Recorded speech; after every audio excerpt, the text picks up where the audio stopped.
Welcome everybody. This is Morningwood Podcast Fantasy Football Update. I'm Dom. I'm Dale. And we're going to be going over, we each have a top 5 list for players that we think are going to do really good this year. And then we have a top 10 player list for steals in the draft that we think you guys are going to be able to hit on in late rounds. So you want to start off with your first guy? Yep, but before we do that, got to crack open the first one. Alright. For my first pick, I'm going to go quarterbacks. Alright. I'm going to go with Josh Allen. Alright. Why do you think he's going to do that? It's quite simple. He's got the whole package. Alright. 2, O-line. O-line keeps him safe. They do a really good job. I think that this might actually be a year that Buffalo can really contend in a Super Bowl. They just re-signed James Cook. He's coming off of an MVP season, so I could definitely see him having a really good year. I'll also say this. He produces all the time. He's a gamer. And last year he was one of the top fantasy top people in fantasy for points. Mm-hmm. So he hasn't really given any reason in his career to doubt him. Yeah. He showed up in big moments. So that was my first player I went with. The second player I picked was Jayden Daniels. Okay. I think he has a very big year like he did last year. Yeah. They just re-signed, what's his name? Terry McLaurin. Yep. As of recording this, they just signed Terry McLaurin about an hour and a half ago. It's going to be big. It's huge. And, he put up good numbers last year as a rookie. Definitely. I think that he, 1,000%. He definitely has a lot to still prove, but I think that with the team that the Commanders have, I think that it's going to be promising for them this year and him alone in fantasy. Yeah, because he can rush and he's a great passer. So, yeah, for sure. Could see that. And he's a young guy. He's young. It's only his second year. And a lot of people, also, like last year, a lot of people said he was a one-hit wonder. Yeah. People are saying he's going to be like C.J. Stroud. He's going to have a sophomore slump. I don't think so, especially with the addition of Deebo Samuel. No. I think they're going to I think he's going to succeed really well in fantasy. Yeah. He's got better options. So, who do you got on your third guy? I went running back. I went actually, I went 2 running backs, but I went Barkley. Saquon Barkley? Yep. All right, let's hear. I think he just, he was just an animal last year, and I think he does it again this year. I think he just dominates. Yeah. And truthfully, I want him to.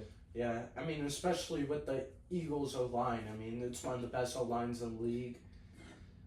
Jalen Hurts, he's got receivers around him. He's a decent passer. He definitely needs Saquon in the backfield for a little bit more help. You think he breaks 2,000 again this year? Saquon? Listen, rushing and all-purpose yards, would not be surprised if he did 2,500 again. Do you think he breaks it quicker than what he did last year, or do you think he maybe same? He did it week 11, right? No. Last year he went to one of the last games of the season because he was out. That's right. He was out I think week 14 or 15. But if he wasn't out, he would have had it week 11 or 12, right? Something like that, yeah. But I went Barkley. I think he's gonna have another breakout year. I personally think and hope that he gets over 2,000 yards this season. It's very possible. And your fourth. I went Achane. Achane, yeah. I think that he. Definitely. He didn't have a bad year. He didn't have a bad year last year. The Dolphins were just terrible. Being Dolphins, So I think he has a good year, and then as a tight end, I went Kittle. Okay, yeah. What do you got on Kittle? I just truthfully. Like, he comes to every game. He Yeah. plays. Great blocker. Mhm. Great catcher. Very reliable. Very reliable. And truthfully, I think he's... Top 5 tight end in the league, if not top 3. I would say he is the top tight end in the league right now. He is. You would put him over Brock Bowers? Yeah, and Kelsey. All right. Because this is the way I look at it. He does everything. Yeah. He doesn't bitch. He doesn't complain. He Yeah. does everything. Yeah. And, I mean, San Francisco has tanked it the last 2 Yeah, they're Super Bowls, but but they're definitely in a rebuild stage right now.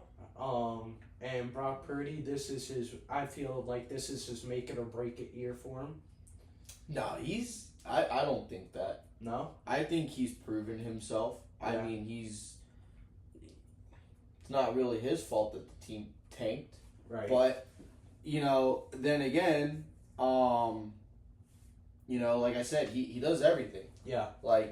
And he's very consistent. I mean, I could see that. everyone says that Kelsey's better than him. And That's always been what everyone says. but I don't see it. Yeah. Because Kelsey doesn't block. He blocks a little bit, but Ow. compared, doesn't block like to Kittle. compared to Kittle, no, not as much. And- no.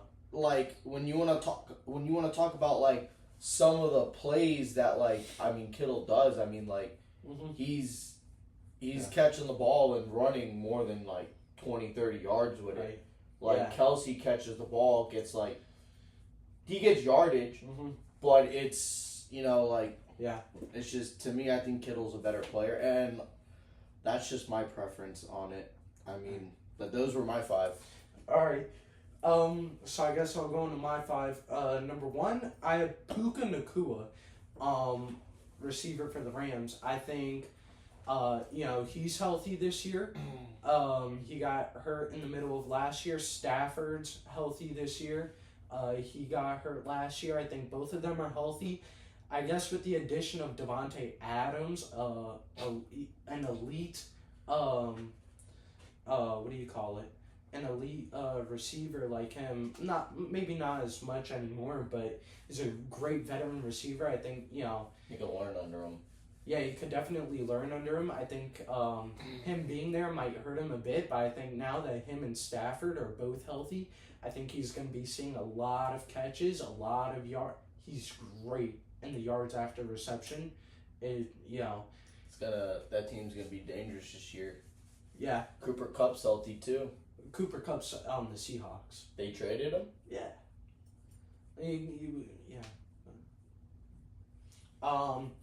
Yeah, I could definitely see him breaking out once again this year, and him being easily a top 3 fantasy receiver. Number 2, I had Jahmyr Gibbs. I was gonna go Bijan, but I went Jahmyr Gibbs. Jahmyr Gibbs, running back for the Detroit Lions. He was the number 2 back last year behind David Montgomery. Yeah. And then sort of at the end of the year into playoffs, he transitioned into the number 1 guy.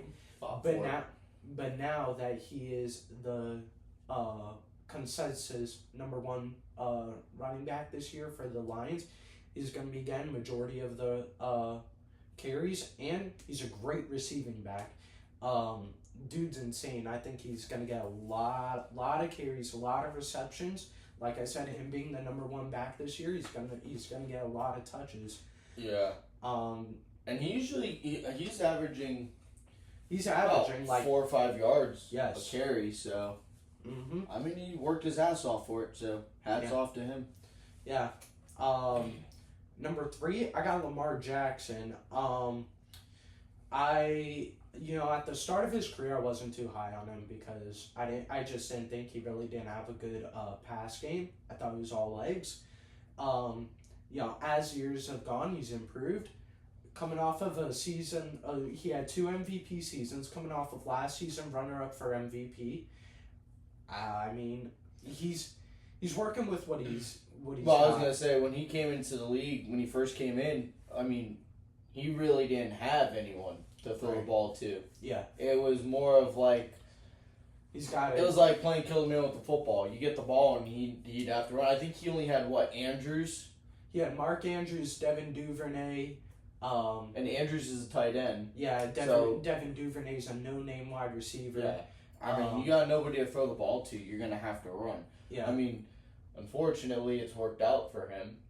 Unfortunate. I'm saying, fortunately, it's worked out for him. I thought you said but unfortunately. There's been, quarterbacks where that hasn't worked out so well. Right.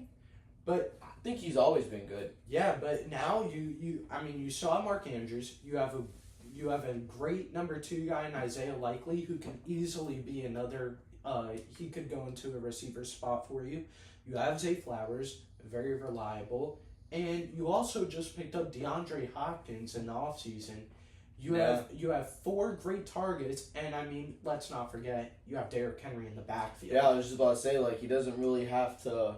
Yeah, I mean, he doesn't really have to run the ball that much. Especially now that you have Derrick Henry, you're not going to really have to run the ball as much as you did. But of course, it's Lamar Jackson. You're going to run the ball.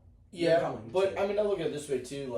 If he wants to run the ball, he has a little bit more protection. Yeah. Because you're not running over Derrick Henry. Yeah. It's not happening. But yeah, I can see why you went with him. And then number 4, I went Brock Bowers, tight end for the Las Vegas Raiders. He was a rookie last year. Yeah. He had a great season. Just based off of his rookie season, he's a top 5 tight end in the league, if not top 3.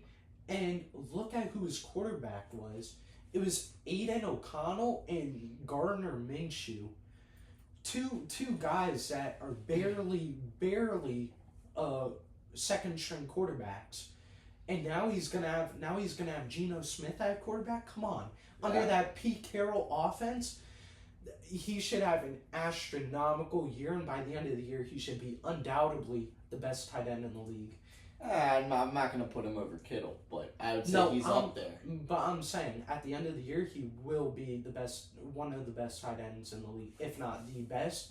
And like I said, he's going to be the number 1 guy over there because the only other guy they have catching the ball is Jacoby Myers, who's good, but he's not Brock Bowers. He's a receiver, but he's not Brock Bowers. Who? He's very... Who do you think, out of everyone, is going to have the most fantasy points this year? It's got to be Saquon. Saquon's going to have the most. I think so. Either Saquon or Jamar Chase. You think? Really? Yeah. Jamar Chase is up there? Jamar Chase is top 5 in fantasy points almost every single year. But in my number 5 spot, I had Joe Burrow. Speaking of Jamar Chase, I had Joe Burrow, quarterback, Cincinnati Bengals.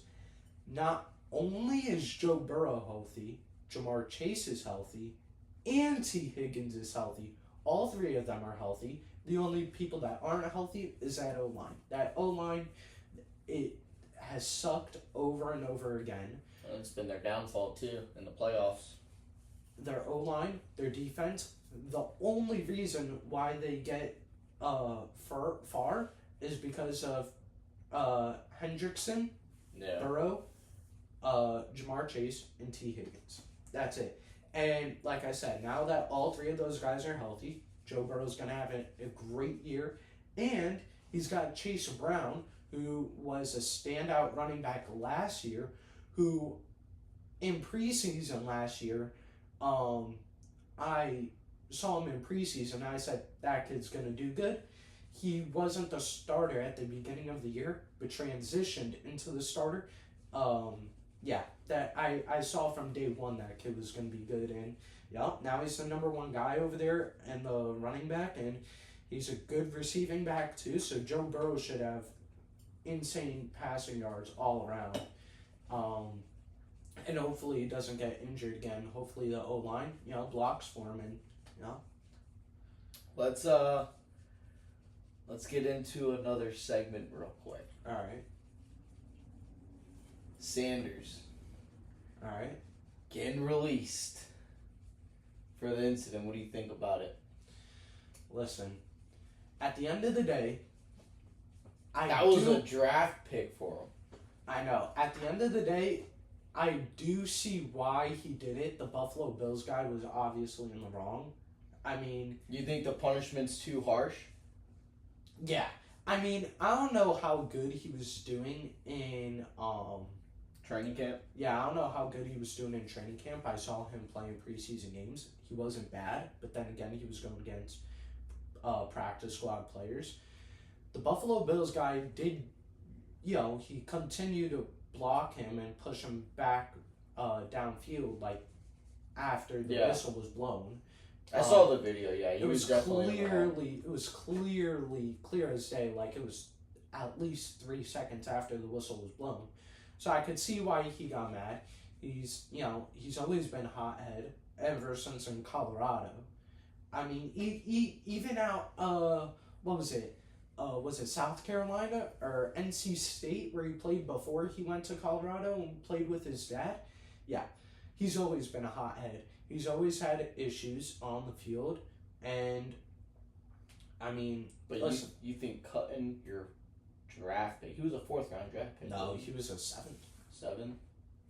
No, undrafted free agent. He was one of the first people that got called after the draft. I don't know. I just think that the punishment was a little harsh. Yeah. For me, I'd have been like, can't let it happen again. Yeah. If it happens again, you're gone. Well, here's the thing. If that was the case and they're like giving him another shot, I would have seen it a different way. If they were going to give him another shot, that means they still believe in him, that they think he's going to do good in the league. The fact that they just cut him right after that happened, I think shows that he obviously wasn't doing that good in training camp, or else they wouldn't have given up on him so fast. Alright, but here's the thing though, because we've seen this with other players, right?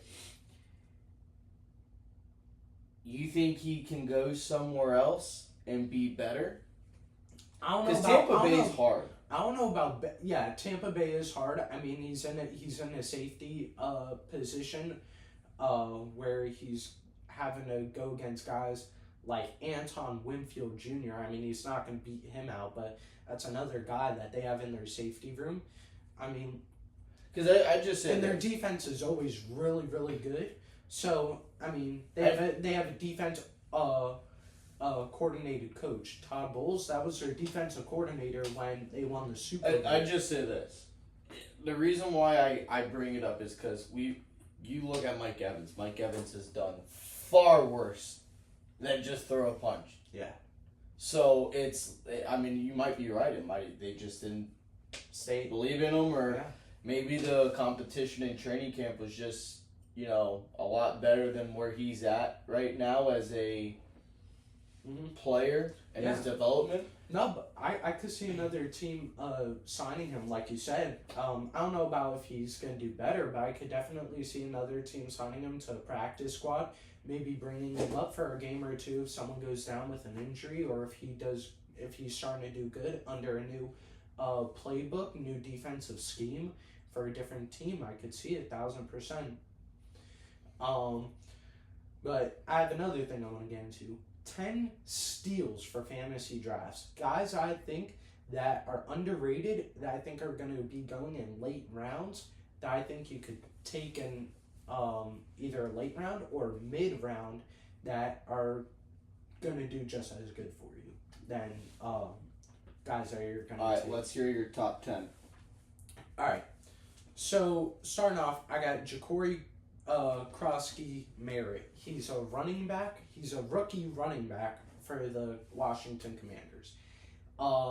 They lost Brian Robinson Jr. They traded him to the 49ers. Yeah. And, I mean, they have Austin Eckler, a great veteran running back. And Austin Eckler already said he doesn't want to be there to be the number one guy. He wants to be there to be the number two guy, be the reliable guy that they need on a good third down, be a good guy that they... He wants a mentor. Yeah. And he just wants to be a reliable guy that they can use whenever they want. Not a guy that they're going to put in there every single play. And I think this kid is going to be the guy that they put in there every single play, and that's going to get them the yards. Not only that, in preseason, kid's a dog in preseason. Yeah, but I mean, like you said, though, it's preseason. You know, you're not going up against starters, and if you are, it's 50% But trying level. that, and also, listen, the O line that was in front of him wasn't the starting O line, and he was doing good. Imagine what he's going to do with the starting O line, and look at who they just got in the offseason. Laramie Tunsil, a Hall of Fame left tackle. He's gonna do good behind that O line. They got a couple other guys, but Laramie Tunsil was the big name, obviously. So yeah, you can get that you could get that guy in probably around a 5th to 8th round pick, depending on how big your league is. A 5th to 8th round pick, and he's gonna be your flex guy, maybe your running back too, depending on how he does. But yeah, for sure. Number 2, I have Travion Henderson from New England Patriots. You think he goes late in the draft? No, I have seen people picking him up, but I think he's going to be a steal. Here's the thing. He might go early, but the production that I think he's going to have, he's going to be a top 5 running back in fantasy. I think he goes third or fourth round. Someone will pick him up early. Right, but he's going to be a steal because everyone's projecting him to be a running back 2 or a flex guy. He's not. He's going to be a running back 1. And that's what I mean by a steal. Yeah. A guy that you're not expecting to do well, and that you could take in like a later round or a mid round that is going to blow things up for you and end up being your top guy. I mean, you already said it before, how he did in preseason with the Patriots. Yeah. He was killing it. I mean, we covered it. He did great for like a couple plays, and they took him right out. They're like, "Yep, that's our guy. Yeah. We don't want to keep him in and get him injured." I mean, that was your guy that you kept talking about in preseason. I know he's. I mean, I think he goes early, but that's the opening kickoff touchdown for the Patriots. Yeah. Oh, what was that, week 1 or 2? And I if it was me, I'm not putting him on kick return either. No, I'm not risking him getting hurt. Yeah. But I think like you said, he's gonna be a steal, but I think he goes like 3rd round, 4th. 3rd round the earliest. 3rd round the earliest for sure. Maybe 4th. I mean, I saw a Patriots fan pick him up in the 1st round, but that's just a Patriots fan. Yeah. Well, I mean, it's exactly. That's like a Cowboys fan picking Prescott number 1 and saying we're gonna win the Super Bowl this year. You're only saying that because it's your guy. My 3rd pick, I had Deebo Samuel. Now, for obvious reasons, he's an animal. Yeah, he can run the ball. He can catch the ball. They finally have a wide receiver too, because that last year was Diami Brown, who's good, but he's not a wide receiver 2. He's more of a wide receiver 3. But now the Commanders have Deebo Samuel, who's going to be a good, serviceable, reliable second receiver for Jaden Daniels, and they've already been saying in training camp, they have a good connection. They've been having good catches, and I think he's going to do really good under the new offense. Cliff Kingsbury, one of my favorite coaches of all time, great offensive scheme. I mean, I think Deebo Samuel's going to thrive under it, and yeah, I got number 4, I have Tyler Warren. He's a rookie tight end for Indianapolis Colts. Listen, this guy, he played for Penn State. They went to like the second or 3rd round of the college football championship playoffs. Listen, Penn State. They lost last year. Yeah. To the Not in the finals though. No, was it Ohio State they lost conference finals. Yeah, they lost to, I think it was Ohio State that they lost to. And it came down to like the last couple minutes of the game that they lost. This kid is a beast. He played at fullback. He's mainly a tight end, but you put him at fullback, he wore number 44. If I see a big jacked white guy wearing number 44, I'm running away. That's just me. If I'm on the other side of the ball. This guy is... Especially if you're 2001 Tampa Bay Buccaneers. This guy's like 6'4", 250 pounds, pure muscle. This kid's a beast. He catches the ball, runs the ball. He's going to be a great weapon for whoever they have at quarterback. I think they named Daniel Jones a starter. Week 1, we play them. I'm scared. This guy's going to tear us apart. This guy's going to... Oh, my God. He's going to rip us a new one on defense. I'm scared. That's not saying much because our defense is terrible. Listen, I'm just saying. Oh, shit. Breaking news. Texans are not activating Joe Mixon because of an ankle injury. He'll miss the first 4 weeks of the regular season. Nick Chubb is starting at running back. He's back. Prime Nick Chubb is back. He's back. I knew it. Oh my God. I hope he proves everyone wrong. Everyone's saying he's washed. Nah, he ain't washed. You think he's gonna be a fantasy steal? I think he is. He's not on my list because I wasn't sure for the injuries because he was coming back from a big knee injury, which we saw. Yeah. That was brutal. So I didn't put him on the steal list because I wasn't 100% on him. But I mean, now it might be time to put him on the list since Joe Mixon's out. I mean, now that that wrecks a lot of people's leagues right now because a lot of people pick Joe Mixon. You think this is already? You think this is make it or break it for Chubb? No, not at all. He already had his make it or break it season a couple years ago. Now he's just a reliable veteran that you could put in, and now it's time to rely on him and put him in. We'll see. Fifth guy I got. It's a little shocking. Like I said, with steals, I mean guys that you're gonna be able to get in a higher round. Yeah. That are gonna produce a lot of points for you. That are underrated. Who is it? Underrated is the key word. Tyreek Hill.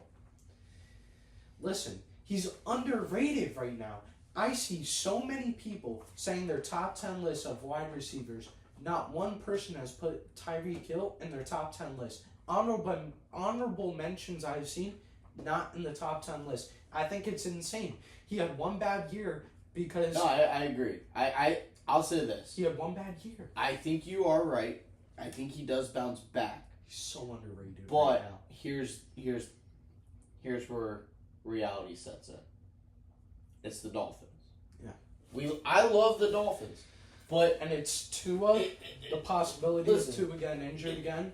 Tua's a great quarterback. I love Tua. But like you said, it's one hit away.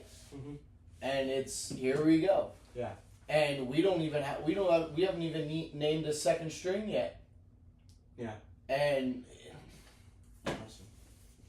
It's just I agree with you. If Tua stays healthy, I think he's so underrated. I think Tyreek kills it. No one is putting him in the top 10 list. He's so underrated right now. And then you also got to put Waddle up there too, though. If you're gonna put Tyreek, you got to put Waddle because they both had bad years. But previous to that, they both tore it up. So yeah, for sure. But I see it. I can see them being a steal. I have Chuba Hubbard, running back for the Carolina Panthers. He's projected to be like a second to fourth round guy. I think you pick him there, it's good, but he's gonna produce, and I think he's gonna produce like a top 5 running back. The quarterback Bryce Young, he's good, he's decent, but he's not a great passer in my opinion. I think he's gonna struggle a little bit more. He has good receivers now. Yeah. But I think he's really going to rely on the run game, and this is where Chuba Hubbard kicks in. And I know the name. It's like... Chuba Hubbard. I think this is where he's really going to kick in, and he's going to become a top 10 running back in the league and maybe a top 5 fantasy running back. I could 100% see it. Okay. Another guy I have, Justin Herbert. I know it's like, once again, we're talking about steals, and Justin Herbert you might not see as a steal, but this guy, listen, he's not as underrated as the guys I said before, but Justin Herbert, he had a quarterback. He had a great season last year, and his number 1 receiver was Ladd McConkey, who's a great receiver. But let's not forget, they just got back Keenan Allen, a guy that Justin Herbert was passing to for his first 4 years of his career. I'll say this. I do agree. I think Justin Herbert is not a steal because he's always been consistent, right. but it's underrated consistent. Yeah. So I could definitely see him, I mean, he's always had decent fantasy years. Like it's not like he's digressed. Yeah. From playing. Like right. I think he has a good year this year, like you said. He got another weapon back that he's very familiar with and comfortable with. I think that helps him, but I don't see anything wrong with you putting Herbert on there. Right. And the reason why I did it is because a lot of people were looking at him as a number 2 quarterback on their team. I think he should be looked at as a number 1 guy. I'm certainly going to look at him as a number 1 guy, but I'm looking to draft him. He's looked at number 2 because they haven't had great years. Right. I mean, who's the first person you blame when a team doesn't have a good year? The quarterback. Exactly. And they've never had a really decent defense to begin with. I mean, their defense has always been... It's mediocre. Yeah, mediocre. But it's never been a playoff contending defense. And they just lost Joey Bosa, so, I mean, that's going to hurt a lot. But that's what I'm saying, but, like, for me, I think he's a good quarterback. I've liked him. I'm not drafting him, but I like him. If he's there, I might get him. The last guy I got, Ollie Gordon. Okay. Another Dolphins player. I think, listen, he's going to be a late round guy. No one's going to draft him early. He's going to be a late round guy. He's going to most likely become the number 2 guy for us, just based off of what training camp has said, what preseason has said, and what insiders have said that are at training camp. And I've heard what coaches have been saying about him. This kid is a baller. He's gonna be the number 2 guy. He's gonna be if you have a league with a lot of guys. If you got a league 10 to 14 guys, this guy's gonna be a steal for you in the flex. He's gonna be a steal for you. You think he becomes another Achane in fantasy? I don't see him becoming a guy like Achane because Achane's just a machine. No, I'm talking about in fantasy. When nobody wanted him, and then he starts producing, and everyone's like, 1,000%. I gotta have him. I mean, not as much in these lower level leagues where you're only gonna have like 6 to 10 guys in it. That's not really a fantasy league. That's a friend league. Right. So you might not. You're probably not gonna pick him up there. I don't think he's gonna fall that much. But and like I said, it leaves like 10 to 14 guys. You're gonna want him in those late rounds. I think he's gonna be a steal. I think he's gonna be a guy that can easily get you 7 to 10 points a game, and that's what you need out of a flex for those leagues. Yeah, so that pretty much wraps us up for today. Just a couple key pointers for coming up. Wednesday, we are going to be filming. We're going to be doing our fantasy football draft. Mm-hmm. So we're going to have a couple clips on that we are going to put on the episode. On Thursday, it's coming out Thursday. The fantasy predictions for the rest of the season. Every week we're on the podcast. We're going to do like a little fantasy recap. Yep. So yeah, definitely stay tuned for that. Listen, if you're watching, subscribe. We had 60 views on the podcast. 60 subscribers. Come on, Let's pump those numbers up. Yep. And like we said, come the start of hockey season, we're going to be doing that as well. Yep. And hit like and follow and subscribe.